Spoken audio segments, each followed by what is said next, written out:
ये जो वीडियो आपने देखे इसमें से पहला वीडियो कोयंबटूर का है, 11 सितंबर का है। 11 सितंबर को भाजपा ने अपनी मेंबरशिप ड्राइव के तहत लोगों को आमंत्रित किया था। निर्मला सीतारमण वित्त मंत्री हैं, उनसे मिलने के लिए कोयंबटूर के तमाम बिजनेस भी उसमें आए थे। उसमें से एक श्री अन्नपूर्णा स्वीट्स के वहां के ओनर श्री श्रीनिवासन जी थे। उन्होंने खड़े होकर अपनी व्यथा बताई।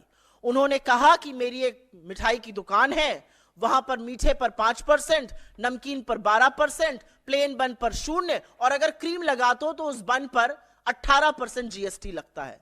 तो कई बार तो कस्टमर बन अलग और क्रीम अलग ले लेते हैं, हमें तो समझ में नहीं आता कौन सा जीएसटी लगाएं।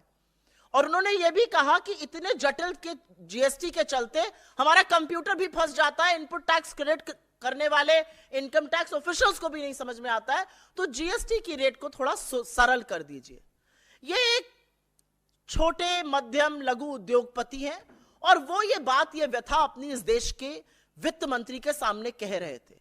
वित्त मंत्री ऐसा प्रतीत हुआ वहां पर कि उनको कोई इससे आपत्ति नहीं थी, उन्होंने कुछ हंसी मजाक भी किया, लेकिन 24 घंटे के अंदर उनको अलग से बुलाया जाता है श्री अन्नपूर्णा जी के मालिक को और उनसे माफी मंगवाई जाती है।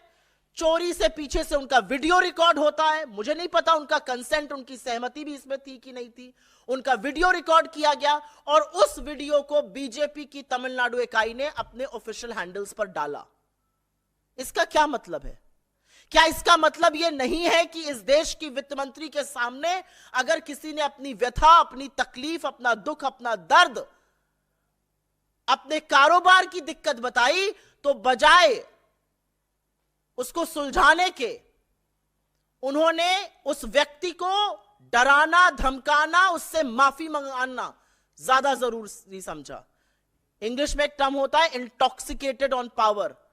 ये सत्ता का गंदा नशा, ये सत्ता के गंदे नशे में चूर्ण अगर हरकत नहीं है तो ये और क्या है।